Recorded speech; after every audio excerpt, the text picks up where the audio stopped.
Terima kasih Yang Di-Pertua.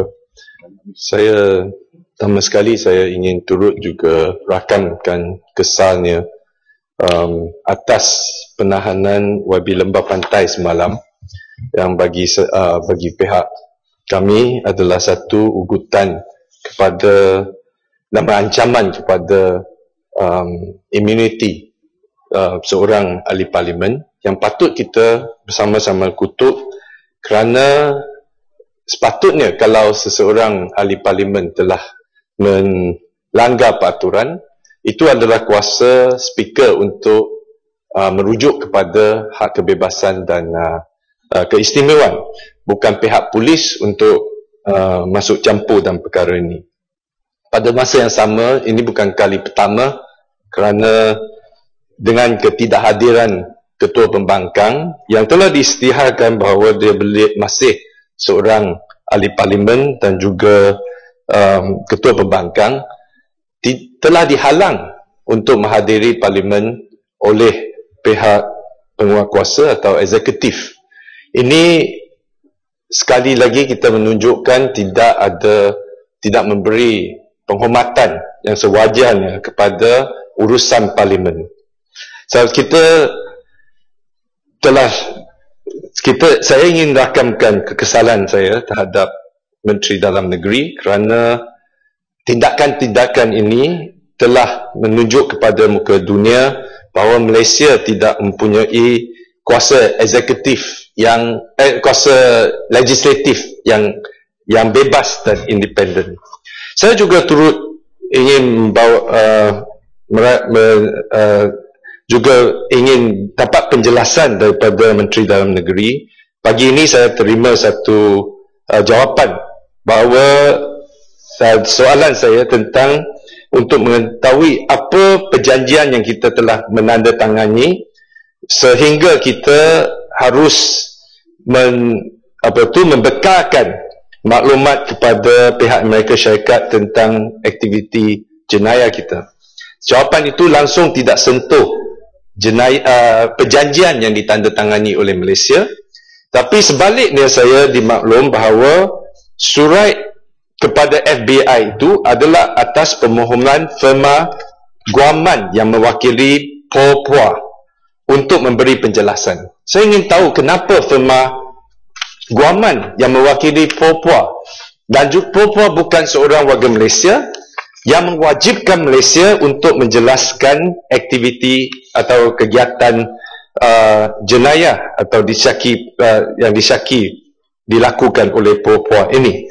Dan penjelasan ini tidak diberi, dan dengan alasan akta dengan maklumat itu telah adalah di bawah akta rahsia rasmi. Ini sangat mengkhawatirkan kita kerana keselamatan negara adalah tanggungjawab bersama. Kenapa isu seperti ini tidak dimaklum kepada Dewan Yang Mulia ini, dan sehingga kita masih dalam kegelapan kenapa kerajaan Malaysia membela seorang yang bukan lagi warga Malaysia dalam kegiatan aktiviti di luar negeri. Dengan ini saya juga ingin dapat penjelasan daripada Menteri Dalam Negeri. Baru-baru saja minggu lalu kita telah telah dapat tahu bahawa beberapa anggota polis, selebih kurang 17 anggota polis ditangkap di kawasan Eskom. Dan dalam laporan itu hanya menyatakan anggota-anggota polis Indonesia yang telah mencerobohi dan menyerang sebuah balai polis di pulau di Sabah ini akan dilepaskan selepas siasatan. Saya ingin tahu, adakah kita ambil ringan tentang pencerobohan yang berlaku? Kita memang mengalu-alukan persahabatan yang erat dengan pihak Indonesia, tetapi bila pencerobohan berlaku begitu, kenapa tidak ada pendirian yang lebih tegas? Dan saya dengan turut ini, saya juga ingin seru kepada pihak kerajaan kerana white paper yang telah dijanjikan terhadap insiden Lahad Datu sehingga hari ini belum dikemukakan. Pada masa yang sama banyak lagi yang telah dijanjikan oleh kerajaan belum lagi. Kita lihat siasatan MH370 yang dikatakan akan mengadakan satu Royal Commission sehingga hari ini belum lagi nampak bayangnya. Dan isu yang juga kita rasa kesal MH17 sehingga hari ini kerajaan belum ada pendirian sama ada pihak Ukraine yang bertanggungjawab atau pemisah Ukraine yang bertanggungjawab, pemisah yang disokong oleh oleh Rusia, atau seperti yang didakwa oleh Rusia bahawa kerajaan Ukraine yang cuai yang menjadikan kemelangan ini berlaku sehingga sekarang sebagai pemilik MAS, kerajaan Malaysia tidak ada pendirian langsung dalam perkara ini. Saya terus juga ingin mengalu-ngalukan pengisytiharan ASEAN sebagai satu ASEAN Economic Community. Ini adalah satu langkah yang bijak dan patut disokong oleh kedua-dua pihak termasuk Pakatan Rakyat. Saya juga rasa lega selepas bertahun-tahun kita berunding, akhirnya pihak Indonesia setuju untuk menandatangani Agreement on Transborder Haze. Ini adalah harap semoga selepas tandatangan ini kita boleh melihat ada langkah-langkah konkret untuk mengurangi krisis alam sekitar bersama. Pada masa yang sama saya juga seru kepada kerajaan kerana dengan mewujudkan satu ASEAN Economic Community, pihak Indonesia dan negara-negara jiran kita amat mengharapkan Malaysia juga setuju untuk mewujudkan satu instrumen undang-undang yang boleh membela hak asasi pekerja-pekerja asing. Ini saya difahamkan telah dibincang semasa penjumpaan Perdana Menteri dengan Presiden Jokowi dari Indonesia, dan kita harus, kalau kita ingin melihat ASEAN sebagai satu komuniti ekonomi yang berfungsi, kita juga harus bukan saja dari segi percukaian dan perdagangan saja, tetapi kita juga harus ada persetujuan dalam isu yang sangat penting iaitu hak asasi manusia. Dengan ini saya juga rasa kesal dan juga malu kerana Malaysia telah melantik Tan Sri Syafiee sebagai pengerusi ASEAN Intergovernmental Human Rights Commissions, yang bukan sahaja beliau merupakan orang yang persecute ketua pembangkang dan juga memegang rekod yang tidak yang cemerlang, yang tidak membanggakan. Tapi saya juga ingin mengambil perhatian kepada Dewan ini. Tan Sri Syafiee pernah dalam roadshow dia mengutip satu cerita yang tidak benar, yang menghina bapa Republik Indonesia, yang mengatakan Presiden Sukarno pernah diperas ugut oleh pihak intelijen Rusia dengan gambar-gambar pornografi. Tapi setelah siasatan kita tahu berita itu tidak benar. Tidak pernah ada insiden begitu yang berlaku, tapi ini digunakan, dipetik dalam cakapan pengurusi Asian Human Rights Council. Ini sangat-sangat merupakan satu penghinaan kepada negara-negara jiran, dan orang seperti ini tidak layak untuk menjadi pengerusi kepada Commissions Human Rights kita.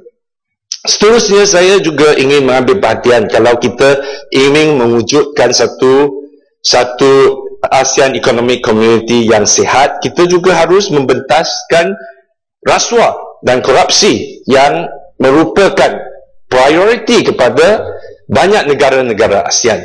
Sebagai pengerusi ASEAN untuk tahun ini, kita rasa negara-negara ASEAN yang lain memandang kepada Malaysia dalam perkara ini. Tapi jelas dan juga sangat malangnya.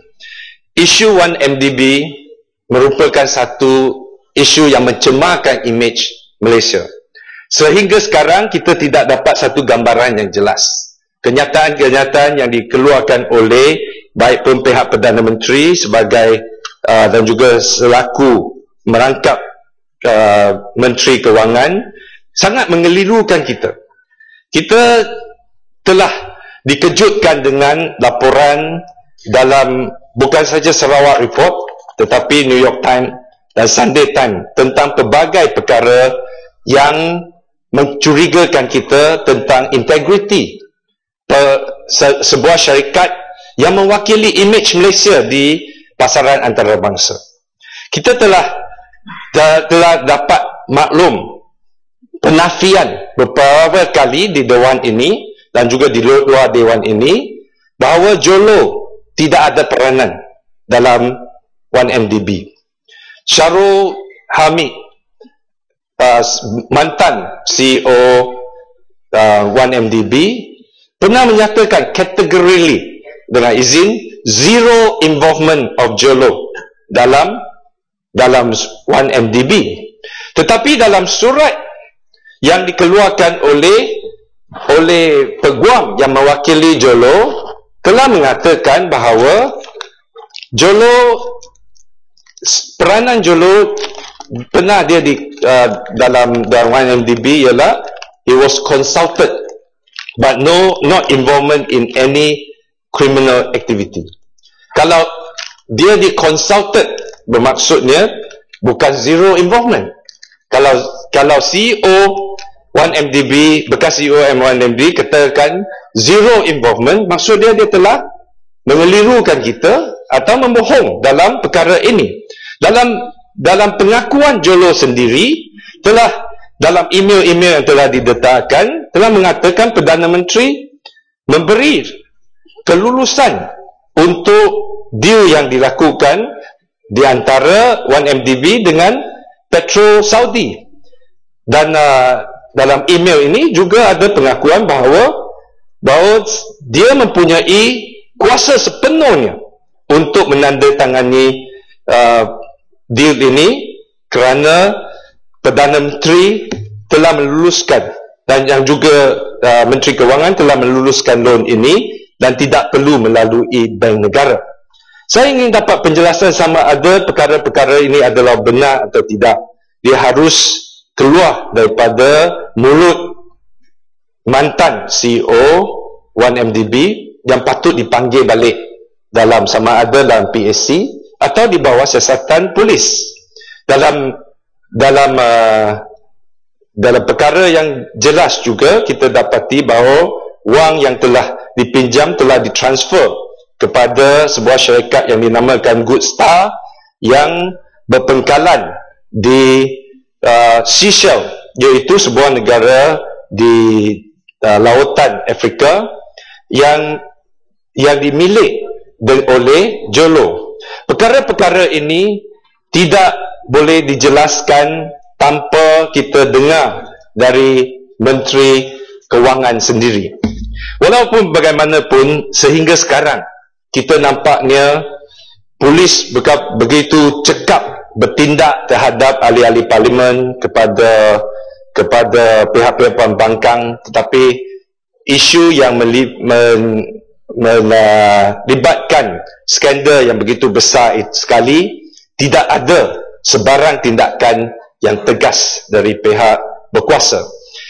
Ini telah mewujudkan beberapa imej yang agak negatif terhadap Malaysia dan kita juga rasa bahawa sudah cukup sampai masa yang konsep satu Malaysia ini pada mulanya adalah satu slogan yang cuba menunjukkan bahawa Malaysia adalah sebuah negara yang inklusif, yang mempunyai harmoni di antara semua masyarakat.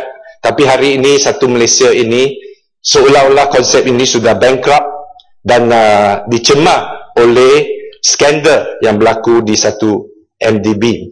Dalam keadaan sekarang, saya nampaknya kita tidak ada pilihan lain selain daripada kita harus seru kepada semua yang duduk di Dewan ini, kita bukan atas kepentingan kepartian.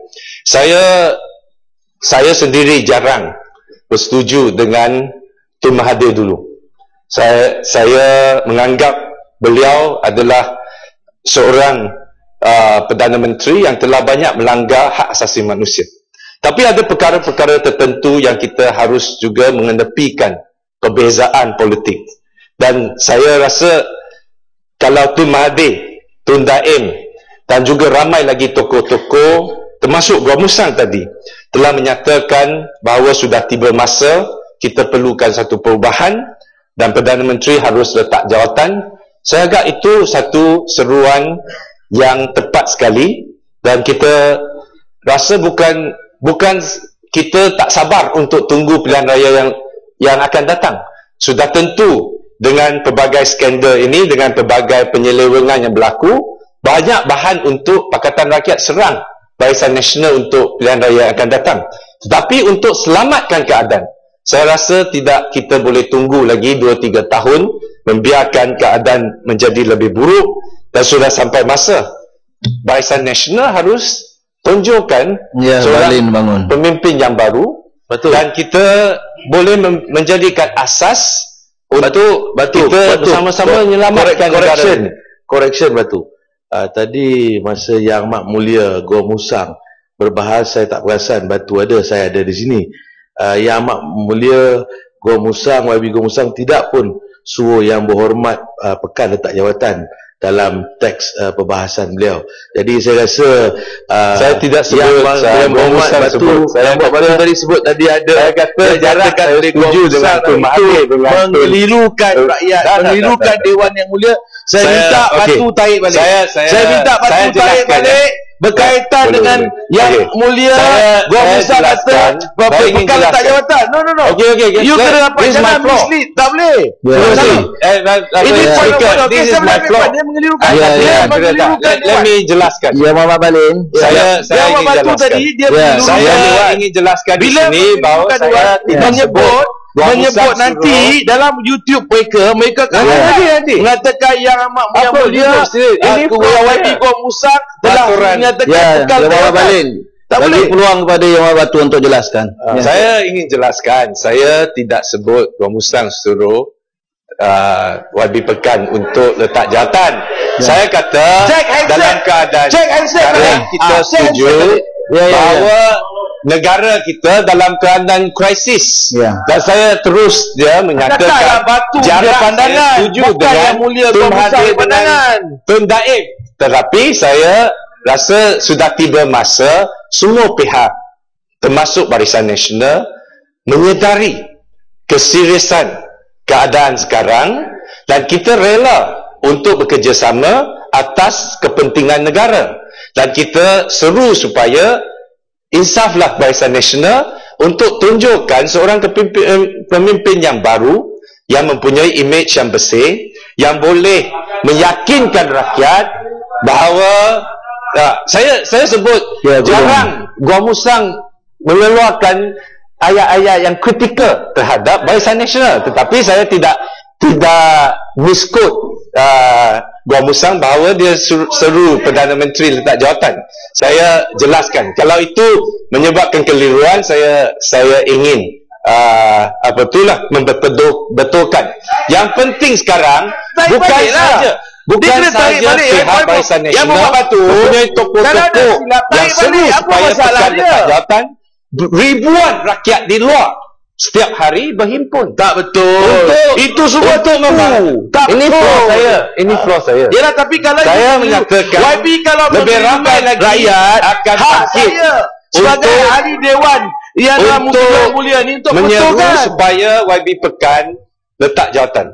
Betul, Speaker. Saya keliru. Ini flaw baik kita percaya atau tidak, kita akan lihat lebih ramai rakyat tidak akan bersabar lagi dan itulah nasihat pihak kami bahawa Barisan Nasional atas kepentingan negara kita bersama-samalah dan kita tidak ada niat untuk potong jalan, tidak ada niat untuk tunjukkan sebarang ahli parlimen dari sini untuk memegang jawatan. Mandat kepada Barisan Nasional itu tetap. Kita ada YB Pago yang mungkin ada kewibawaan. Kita ada Bagan Dato'. Tak payah jadi batu api lah. Takut. Betul kan Mereka, pematang power mereka mempunyai power tu selesai. Nobody is indispensable. So sesiapa pun berhak untuk mengambil alih. Tetapi saya ingin tegaskan kerana keadaan sekarang tidak boleh dibela lagi. We is beyond the rescue. Kita harus secara jujur menghadapi realiti. Realitinya ialah sekarang belum lagi kita sebut tentang Mongolia. Belum kita lagi sebut tentang Sirus yang boleh melepaskan diri. This is a provocation, Australia, Amerika. Ini provokasi. Boleh dari tajuk, bahas kau tajuk lah. Dari negara lain, bila kita tidak boleh menguatkuasakan undang-undang, pematang power sana semua bulu rumah naik semua. Cakap saya bulu rumah kita siasat. Cakap siasat kita mau diam. Tak boleh lah, it's not fair. What is Be not a fair? gentleman. No, when we speak about pematang This is power, my floor. I know. You sit down. But don't irritate us. Do not irritate us. I tengah ucap. Betul. You Floor mengelulukan siapa dia. ni Datuk Speaker? Floor siapa? Saya keliru. Okey, saya mau gulung. Saya mau gulung. Saya tegaskan sekali lagi. Kita harus menghadapi realiti bahawa negara kita mempunyai masalah. Baik pun di luar negara, image kita terjemah. Saya tidak ada masa untuk sebut tentang isu Mongolia, isu Sirus yang kini berada di luar negara. Macam mana sebagai sebuah negara yang menjaga perundangan boleh membenarkan seorang pembunuh untuk melepaskan diri, dan kita begitu cekap boleh tangkap ahli parlimen, tetapi kita tidak boleh menjaga penjenayah kita. Ini menjadikan negara kita laughing stock, dan ini semua berlaku dalam pemerintah Perdana Menteri kita sekarang.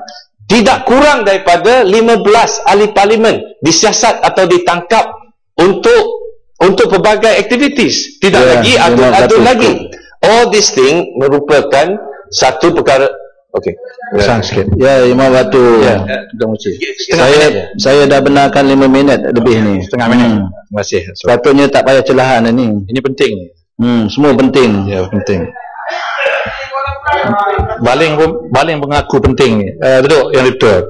Kita di awal sidang Dewan ini, kita telah membuat satu usul untuk mengarahkan Ketua Polis Negara memastikan semua bentuk laluan bagi perjalanan mana-mana ahli parlimen kita ke Dewan ini tidak dihalang. Ini bukan sekadar dihalang, di lock up lagi. Jadi apakah ini bermakna Ketua Polis Negara yang telah diarahkan oleh parlimen ini telah membuat suatu tindakan contempt ke atas parlimen kita? Ya, betul. Macam mana? Saya amat mengharapkan yang di-Pertua bertindak atas perkara ini. Bagi saya ini adalah satu penghinaan kepada autonomi Legislative Council ini. Saya ingin tamatkan sekali lagi, perkara-perkara yang saya bangkitkan itu bukan kepentingan parti. Ini adalah sesuatu perkara yang kita rayu kepada semua supaya kita sedar bahawa negara kita dalam keadaan yang krisis ini dan kita perlu bertindak bersama. Dan oleh itu saya ingin seru supaya kita bersama-sama menolak teks ucapan ini, dan juga menolak rang undang-undang pindaan kepada bajet yang akan datang, supaya memberi tanda yang unanimous kepada Perdana Menteri YB Pekan bahawa sudah sampai masa untuk undur diri. Terima kasih. Ya, Jelebung.